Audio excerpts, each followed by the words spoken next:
नमस्कार, मैं हूं सागर गुजराती। आपको हमने पिछले वीडियो में बताया कि भारत में बच्चा गोद लेना कितना कठिन है। एक तो सामाजिक दबाव, साथ ही साथ एक कठिन लीगल प्रक्रिया।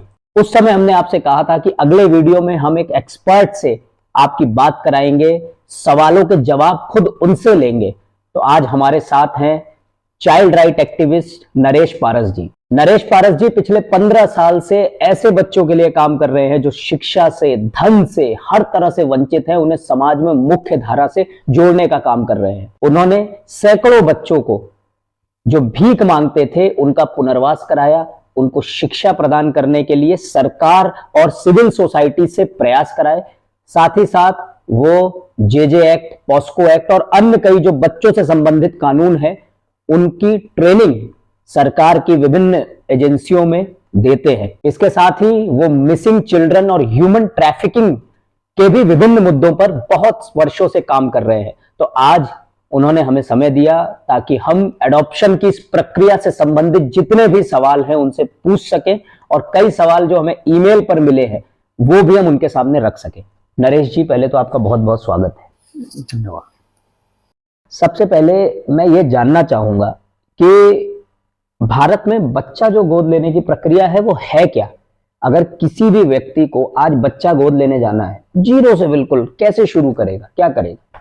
देखिए, सबसे पहले मैं आपको बता दूं, जो बच्चा गोद देने की प्रक्रिया है, लेने की प्रक्रिया, वो सिर्फ एक है। कारा के माध्यम से बच्चा गोद दिया जाता है। सेंट्रल एडॉप्शन रिसोर्स अथॉरिटी के नाम से ये वेबसाइट है और उस पर आवेदन किया जाता है। जो भी दंपत्ति बच्चा गोद लेना चाहता है, सबसे पहले उस पर आवेदन होता है। फिर उसके बाद में उसकी एप्लीकेशन संबंधित जिले में जाती है, वहाँ से उसका वेरिफिकेशन होता है। फिर उसके बाद में बाकी की सारी प्रक्रिया शुरू होती है। तो ये कारा से ऑनलाइन अप्लाई किया जा सकता है या कोई ऐसा ऑफिस है जिसमें जाकर के एप्लीकेशन दी जाए? ये जो भी प्रक्रिया होगी वो ऑनलाइन होगी। आपको ऑनलाइन सारे दस्तावेज जमा करने होंगे, स्कैन करके वो वेबसाइट पे अपलोड करने होंगे। जो भी दंपत्ति आवेदन करेगा उसका पूरा विवरण उस वेबसाइट पर दर्ज किया जाएगा और उसी के मुताबिक फिर उनकी जांच होगी। जांच के माध्यम से अगर वो फिट पाए जाते हैं, पात्र पाए जाते हैं, तो उनको बच्चा गोद दे दिया जाएगा। तो क्या ये एप्लीकेशन देने के बाद इसमें किसी की परमिशन की आवश्यकता होती है या कोई अथॉरिटी जांच करके कारा ऑटोमेटिक बच्चे दे देती है? मतलब नहीं, इसमें मैं एक स्पष्ट कर देना चाहता हूं कि ये अथॉरिटी केवल वहां आवेदन होता है और इसके जुड़े हुए अलग अलग स्टेक होल्डर हैं। जैसे आपने आवेदन किया, आवेदन करने के बाद में आप जिस जिले से बच्चा गोद लेना चाहते हैं उस जिले के चाइल्ड वेलफेयर कमेटी के पास में वो बच्चा जाएगा, वहाँ के होम में जाएगा। वहाँ आपकी एप्लीकेशन फिर वहाँ से जांच करने के लिए सोशल वर्कर जाएगा, घर पर जाके जांच करेगा, उनके सारे कागज़ देखेगा। कागज़ देखने के बाद में फिर वो फाइल बाल गृह में जाएगी और चाइल्ड वेलफेयर कमेटी ऐसे बच्चों को फ्री फॉर अडॉप्शन के लिए कर देती है, स्वतंत्र घोषित कर देती है। फिर उस बच्चे की फिर दंपत्ति से मैचिंग कराई जाती है। तब फिर वो स्वतंत्र करके बच्चा फिर उसमें जिला प्रोविजन अधिकारी की, डीएम की, चाइल्ड वेलफेयर कमेटी की, इन सब की सामूहिक रिपोर्ट लगती है, तब बच्चा अडॉप्शन में दिया जाता है। तो मतलब प्रक्रिया बहुत जटिल है, अभी बहुत कठिन है। जी, जटिल क्या, चूंकि जिस तरह से बच्चों की गोद देने के पीछे उनको खरीद फरोख्त की जो मामले आए हैं उसको लेकर थोड़ी सी ये प्रक्रिया जटिल की गई है, जिससे किसी भी बच्चे की खरीद फरोख्त गलत तरीके से कोई मिसयूज ना हो। एक चीज और मन में कई बार सवाल आता है कि ये जो बच्चे हैं, कारा के पास जो डेटाबेस है एडॉप्शन का, ये कहां से, किस तरीके से इकट्ठा करते हैं इस डेटाबेस को? किसको मान लिया जाता है कि अब ये पूरी तरह से अनाथ है और हमें इन्हें एडॉप्शन के लिए देना है? क्या उसमें बच्चे का भी कंसेंट होता है या ये किस तरीके से पूरी प्रक्रिया चलती है? कारा के पास कहां से आती है सारी? देखिए, इसमें क्या होता है, महिला एवं बाल विकास मंत्रालय के द्वारा पूरे देश भर में बाल गृह संचालित हैं, जिनमें ऐसे बच्चों को रखा जाता है जिनके माँ बाप नहीं है। तो जो बच्चा उस बाल गृह में दाखिल होता है तो उसकी एंट्री महिला एवं बाल कल्याण विभाग तक पहुंचती है। तो उस डेटा के माध्यम से कारा तक वो इंफॉर्मेशन पहुंचती है कि जितने भी बाल गृह में बिना माँ बाप वाले बच्चे रह रहे हैं, उनके डेटा के हिसाब से वो गोद देने की प्रक्रिया शुरू करते हैं। वही डेटा सामने लाते हैं कि ये इतने बच्चे बाल गृह में जो रह रहे हैं, उसी डेटा के आधार पर वो बात करते हैं। जो हमने एडॉप्शन पे वीडियो बनाया उसमें रिसर्च करते समय हमने देखा कि हाल ही में जेजे एक्ट में एक संशोधन किया गया, जुवेनाइल जस्टिस एक्ट में। पहले जो अदालत में जो माननीय न्यायाधीश हुआ करते थे वो एडॉप्शन के लिए आपको ऑर्डर देते थे, लेकिन अब वो सारी प्रक्रिया, सारा पावर डिस्ट्रिक्ट मजिस्ट्रेट को दे दिया गया। तो हमें तो लगा कि इससे चीजें आसान होंगी, लेकिन कई जगह ऐसा पढ़ा कि इस प्रोसेस को फ्रेश दोबारा से स्टार्ट किया जा रहा है। मतलब जो पेंडिंग थे कोर्ट में केस, अब दोबारा से वो डिस्ट्रिक्ट मजिस्ट्रेट के पास दे दिए गए।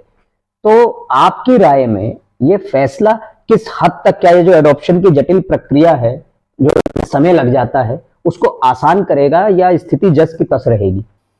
देखिए, इसको लेकर जैसे ही ये ऑर्डर आया था कि जितने भी केस थे एडॉप्शन से संबंधित जो न्यायालय में चल रहे थे, 1 सितंबर के बाद में सीधे के सीधे डीएम कोर्ट में ट्रांसफर कर दिया गया उनको।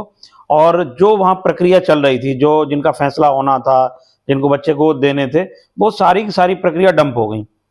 अब यहाँ डीएम कोर्ट में जाने के बाद में वो दोबारा से सारी प्रक्रिया शुरू होंगी, दोबारा से चलेगा।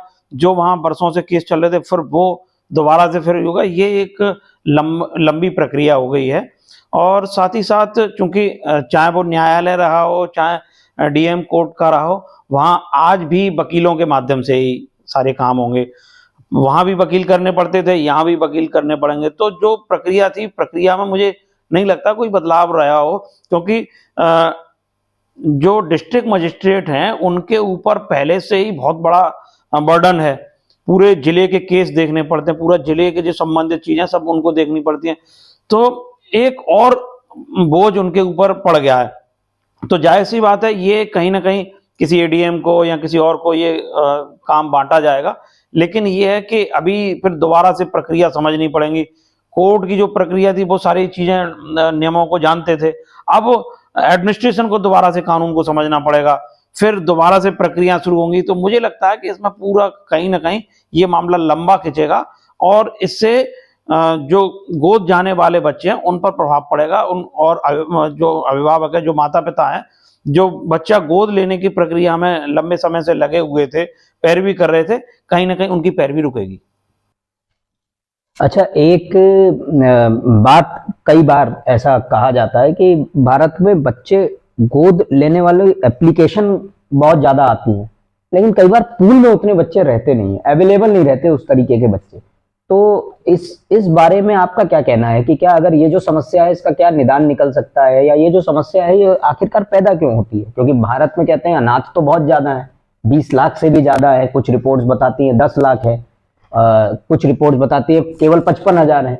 लेकिन फिर भी ये ऐसी समस्या क्यों आती है कि एप्लीकेशन ज्यादा है और बच्चे बहुत कम है? देखिए, ये जो डेटा की अगर हम बात करें तो डेटा कहीं भी मैच नहीं होता है। जितनी आप रिपोर्ट पढ़ेंगे, सारी रिपोर्ट में डेटा अलग अलग आता है। अगर रिपोर्ट की अगर हम बात करें तो औसतन जो आवेदन करते हैं उनमें से 10 आवेदकों पर एक बच्चा निकल के आता है कि अगर 10 लोग आवेदन करेंगे तो उनको एक बच्चा ही उनके हिस्से में आएगा, अब बाकी के 9 लोग रह जाएंगे।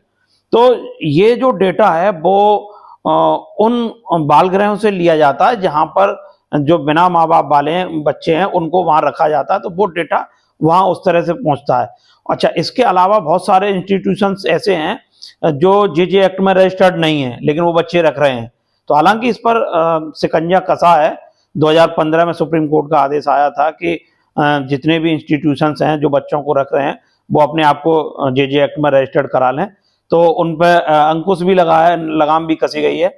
जो अवैध तरह से जो अनाथालय चल रहे थे उनको बंद कराया गया, उनके बच्चे सरकारी होम में ट्रांसफर किए गए हैं।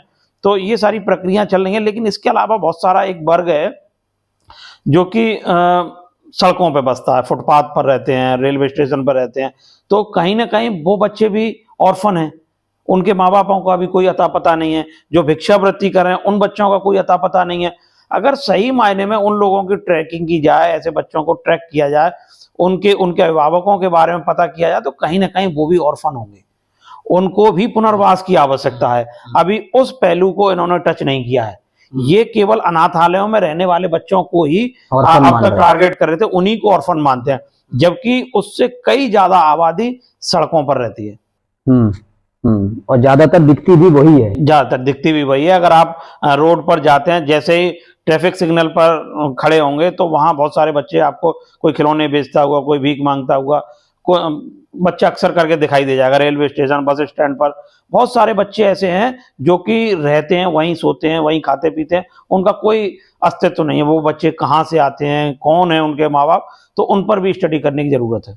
एक बहुत बड़ा दर्द, मैं तो दर्द ही कहूंगा, इसको सवाल नहीं कहूंगा, कि क्योंकि मैंने भी ऐसे लोगों से मैं मिला जिनको बायोलॉजिकल प्रॉब्लम्स के कारण बच्चे नहीं हो पा रहे। वो कई सारे आजकल, क्योंकि जमाना, तकनीक, मेडिकल साइंस आगे बढ़ चुका है, तो कई सारे दूसरे ऑप्शंस भी तलाश रहे हैं, वो भी सफल नहीं हो पा रहे। पर वो एडॉप्ट केवल समाज के दबाव के कारण नहीं करते। बचपन से हमने पिक्चरें भी ऐसे ही देखी हैं कि एडॉप्टेड सन है, उसको कम प्यार किया जा रहा है, और कोई अपना बच्चा है उसको ज्यादा प्यार किया जा रहा है। इस तरह की कई मूवीज में भी दिखाया है। तो एक जो सामाजिक प्रेशर, एक जो सोशल स्टिग्मा एडॉप्शन को लेकर के क्रिएट हो गया है, इसको लेकर आप क्या कहेंगे और इसको दूर कैसे किया जाए? देखिए, इसमें कोई मानने में कोई गुरेज नहीं है कि जब एडॉप्शन के लिए, जब बच्चे के लिए जब बात आती है, तो कहीं कहीं पे सौतेला व्यवहार भी उनके साथ में किया जाता है। और कई मामलों में ये देखने में भी आया है कि जिस दंपत्ति को बच्चे की आवश्यकता होती है, वो जब गोद ले लेते हैं और कुछ समय बाद अगर उनके बच्चा पैदा हो जाता है, तो उस बच्चे के साथ में नेचुरल सौतेला व्यवहार होता है। उसको वो प्यार नहीं मिल पाता है, वो हक नहीं मिल पाता है जो उसे चाहिए होता है। तो ये कई कई तरह में ये देखने को मिला है। और रही बात सामाजिक स्वीकार्यता की, कि अगर जो दंपत्ति निसंतान है और उसको लगता है कि उसको बच्चा चाहिए, तो इसमें स्वीकार करने में कोई गुरेज नहीं है, उनको आगे आना चाहिए। वो पुराना जमाना था जिसमें लोग तरह तरह की बातें करते थे। आजकल सब एकल परिवार है और अलग अलग स्वतंत्र रूप से रह रहे हैं, तो कोई किसी की परवाह नहीं करता। तो ऐसे में उनको समय से बच्चों को गोद ले लेना चाहिए, और ऐसे बच्चों को भी उनका हक मिल जाएगा, उनको भी गोद मिल जाएगी। तो ऐसे बच्चों को गोद लेने में उनको कोई इस तरह से झिझक नहीं होना चाहिए। और चूंकि ये जितना लंबा समय बीतता जाएगा, उनके लिए मुश्किलें पैदा होती जाएंगी, क्योंकि जैसे अलग अलग कैटेगरी में अलग अलग नियम रहते हैं कि अगर बच्चा गोद लेने की प्रक्रिया जो है, अगर फ्रेश ले रहे हैं तो दोनों की मिलाकर 90 साल उम्र होनी चाहिए, यानी 45-45 दोनों की उम्र होनी चाहिए। तो फिर अगर जैसे उम्र बढ़ जाएगी तो फिर बच्चा गोद लेना बड़ा मुश्किल हो जाएगा। इसलिए समय रहते इसमें फैसला कर लेना चाहिए। और साथ ही साथ ये जो समाज का दाग है, हमने आपको वीडियो में भी बताया था कि सबसे बड़ा रोग क्या कहेंगे लोग, इससे दूर हट करके केवल अपनी जिंदगी के बारे में सोच करके ये फैसला जरूर लेना चाहिए। और जैसा कि सर ने बोला कि इससे एक उस बच्चे को गोद मिल जाएगी जो उससे वंचित है, और साथ ही साथ उनको संतान का सुख मिल जाएगा जो इससे वंचित है। Give and take, simple process है। एक बहुत जगह मैंने मैगजीन्स में पढ़ा, बहुत जगह देखा भी, कि विदेश में भारत से बच्चा गोद लेने, ऐसे कई सारे देश हैं ना, भारत से बच्चा गोद लेना पसंद करते हैं लोग और लेते भी हैं। तो आपको क्या लगता है कि क्या इसकी वजह से कई बार ऐसा हो जाता है कि भारत में लोग बच्चा गोद लेने से वंचित रह जाते हैं और विदेशी बच्चा गोद ले जाते हैं? शायद उनकी क्राइटेरिया बहुत सारे ऐसे होते हैं जिसको वो फुलफिल कर पाते हैं और हमारे देश के लोग नहीं कर पाते। देखिए, अगर विदेश में बच्चा गोद देने की जो प्रक्रिया है वो दोनों सेम है, बस फीस का इसमें अंतर रहता है कि यहाँ जो भारतीय नागरिकों को करीब 50,000 रुपये जमा करने होते हैं, जैसे कि उसमें 40,000 रुपये फ्रेश फीस है, फिर उसकी 20% अलग उसमें लगता है जिसको कानूनी शुल्क उसे बोलते हैं। और विदेशियों के लिए $5,000 है, वहाँ 5% कानूनन शुल्क लगता है। तो इस तरह से ये मोटा मोटा एक तो पैसे का मामला है। दूसरा ये है कि अगर मध्यम वर्गीय परिवार किसी बच्चे को गोद लेना चाहता है तो उसके लिए 50,000 रुपए की राशि जमा करना एक टेढ़ा काम है। बड़ी बात है वो, उसके लिए बड़ी बात है। वो पैसे 50,000 रुपए के फिर इकट्ठे करेगा, फिर प्रक्रिया में करेगा, तो फिर पैसा उसका बढ़ जाता है। अब विदेशी जो लोग हैं वो एक वहां से पैसा जमा भी कर देते हैं, और चूंकि वहाँ विकसित लोग हैं, पैसा उनके पास में है, तो वो यहाँ कर देते हैं। तो अधिकांश बच्चे विदेश जा रहे हैं। और उसमें चूंकि मैंने पहले भी ये बात उठा चुका हूँ कि वैसे तो कहा जाता है कि हम इन जो बच्चे गोद दे रहे हैं उनका हम पूरा फॉलो अप करते हैं। फॉलो अप वो वीडियो कॉल करवाते हैं, वीडियो फोटो भिजवाते हैं, तो वहां से वो सारी चीजें हो जाती हैं। तो लेकिन मेरी एक समझ ये है कि जब हम अपने देश में बच्चों को गोद देते हैं तो वहां उस घर में जाके फॉलो अप नहीं हो पाता, तो विदेश में विदेश जाके में कैसे हो? कैसे फॉलो अप होगा। तो ये एक बड़ा विषय है, और भारतीय लोग जो हैं वो बच्चा गोद लेने से इसी तरह से वंचित हो जाते हैं, क्योंकि कानूनन पचड़े में नहीं पड़ना चाहते हैं और फिर वो उलझ भी जाते हैं। तो ये कहीं ना कहीं इस प्रक्रिया में थोड़ा सा सुधार करने की आवश्यकता है, थोड़ी सरल कर दी जाए, जिससे कि भारतीय लोगों को बच्चा गोद आसानी से उसमें मिल जाए। जैसा अभी आपने फॉलो अप के बारे में बताया, तो बच्चा जब गोद दे दिया जाता है उसके कितने साल तक ये फॉलो अप करता है और कौन इसके लिए ऑथराइज्ड है? किस प्रकार का फॉलो अप करते हैं? देखिए, फॉलो अप जो होता है वो एडमिनिस्ट्रेशन करता है, उसमें जिला बाल संरक्षण इकाई की टीम उसको फॉलो अप करती है। उनको जिम्मेदारी दी जाती है जो भी बच्चा एडॉप्शन में दिया गया है उसका पूरा फॉलो अप करें। जिला प्रोविजन अधिकारी इसकी मॉनिटरिंग करते हैं, चाइल्ड वेलफेयर कमेटी इसकी मॉनिटरिंग करती है। जब बच्चा गोद दिया गया है उसके 2 महीने बाद उसको बुलाया जाता है, पहले उसके देखा जाता है, फिर समय समय पर उसको 3 महीने, साल भर, 6 महीने, इस तरह से बीच बीच में उसको बुलाया जाता रहता है। क्योंकि जब बच्चा विदेश चला जाता है तो वहां से बुला पाना संभव नहीं है, वो फिर वीडियो कॉल और इंटरनेट के माध्यम से ही फिर फॉलो अप हो पाता है। अच्छा, भारतीय समाज में बहुत पहले से यह देखा गया है कि अपने रिश्तेदारों से बच्चा गोद लेने में लोग सहज महसूस करते हैं और लेते भी हैं बहुत जगह। पर कई बार इसको लेकर के विवाद भी बहुत सारे सामने आए कि बच्चा बड़ा हो गया तो उसके बाद विवाद हो गया कि ये तो हमारा बच्चा था और इस तरह से।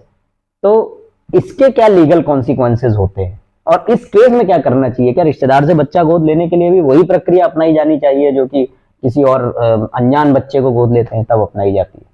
देखिए, यहाँ मैं आपको स्पष्ट कर देना चाह रहा हूँ कि कभी भी कोई भी दंपत्ति अगर बच्चा गोद ले रहा है तो किसी भी रिश्तेदार के चक्कर में ना पड़े, किसी भी अस्पताल के चक्कर में ना पड़े। सिर्फ और सिर्फ एक ही प्रक्रिया है, कारा में आप आवेदन करिए, कारा के माध्यम से बच्चा गोद लीजिए, यही एक प्रक्रिया है। क्योंकि आमतौर पर देखा गया है कि जब बच्चा एडॉप्शन में लेते हैं, किसी अपने परिचित से लेते हैं, तो उसमें ये होता है तब तक वो बच्चे को तो गोद दे देते हैं, लेकिन कुछ समय बाद जब उनको लगता है ये अच्छे परिवार में उसकी परवरिश हो रही है, तो फिर उनको ब्लैकमेल करना शुरू कर देते हैं, समय समय पर पैसा मांगना शुरू कर देते हैं। अगर फिर नहीं देते हैं तो कभी कभी वो बच्चे को वापस छीन भी लेते हैं। तो उस समय उस दंपत्ति को बड़ा कष्ट होता है जो एक छोटे से बच्चे को लेकर पाल पोस रहा है, और 14-15 साल की उम्र में या फिर जब बालिग हो जाता है तब उसको बता दिया जाता है कि तेरे माँ बाप ये नहीं है, हम हैं। तो बच्चे के मन पर बड़ा आघात पहुंचता है और फिर वो बच्चे की लाइफ डिस्टर्ब हो जाती है। कई बार ऐसा भी देखने को मिलता है कि बच्चा गोद लेने के लिए दंपत्ति अस्पतालों से कांटेक्ट कर लेते हैं। अस्पताल वाले उनको किसी तरह से गरीब व्यक्ति का या किसी का भी बच्चे का सौदा कर लेते हैं और उनको दे देते हैं। ये पूरा का पूरा जो सिस्टम है वो बच्चों की खरीद फरोख्त का, ट्रैफिकिंग का है। इस चक्कर में न पड़े, सिर्फ और सिर्फ कारा के माध्यम से ही एडॉप्शन की प्रक्रिया सरल है, आप उसी से बच्चा गोद लीजिए। बाकी की अन्य किन माध्यमों से लेते हैं तो ये अपराध की श्रेणी में आता है। अभी एक हाल ही में पार्लियामेंट्री कमेटी बनी संसद सदस्य श्री सुशील मोदी जी के नेतृत्व में, तो उसमें ऐसा बोला गया कि एडॉप्शन के लिए एक सिंगल कानून बना दिया है, जिससे कि क्या है कि बहुत सारे कानूनों में ना फंस करके और किस एक कानून के दायरे में एडॉप्शन को ले आया जाए। इस पर आपका क्या कहना है? देखिए, ये बात तो बिल्कुल सही है, और क्योंकि जिस तरह से बच्चों के कानून को लेकर एक स्पेशल कानून है, जुवेनाइल जस्टिस एक्ट कानून है, इसमें बच्चे के सर्वाधिकार सुरक्षित हैं और एक पूरा सिस्टम उसमें डेवलप किया गया, उसके नियम कानून सारी चीज़ें हैं। तो जब कानून को लेकर जब बात चली है, एडॉप्शन को लेकर बात चल रही है, और उसको पहले जिस तरह से जो हुआ करते थे, अनाथालय हुआ करते थे, उसमें अनाथालय एक्ट में पंजीकरण होता था, लेकिन उन सारे कानूनों को दरकिनार कर दिया गया। अब केवल जेजे एक्ट में जो इंस्टीट्यूशंस रजिस्टर्ड होगा उसी को मान्यता दी गई है। तो ऐसे ही जो एडॉप्शन की जो प्रक्रिया है जेजे एक्ट के माध्यम से है, कारा को अधिकृत किया है, वो केवल एक ही कानून के अंतर्गत होनी चाहिए। तो ये काफी सरल रहेगा, और चूंकि अलग अलग कानूनों में फिर अलग अलग आदमी फंस जाता है तो फिर वो पेचीदा हो जाता है। तो ये थे चाइल्ड राइट एक्टिविस्ट नरेश पारस जी, जिन्होंने बहुत आसान शब्दों में बताया एडॉप्शन की प्रक्रिया को, इससे जुड़े लीगल एंगल को, और साथ ही साथ जो सोशल स्टिग्मा इस समाज पर है एडॉप्शन को लेकर के, उस पर भी संदेश दिया कि अब जमाना बहुत आगे बढ़ चुका है। अब गोद लेना एक पुण्य का काम है, जिसमें आप एक बच्चे को बचा रहे हैं, उसके बचपन को बचा रहे हैं, देश के भविष्य को बचा रहे हैं। हम और इस तरह के मुद्दों के साथ आपके पास हाजिर होते रहेंगे, और आप किस मुद्दे के बारे में जानना चाहते हैं कमेंट बॉक्स में जरूर बताएं। अगर आपको एडॉप्शन या इससे जुड़े किसी भी अन्य मुद्दे पर कोई सवाल हो, कोई शंका हो, कोई समस्या हो, तो आप हमारे कमेंट बॉक्स में जरूर बताएं। नरेश जी और इस तरह के और सारे एक्सपर्ट्स आपके सवाल का जवाब जरूर देंगे।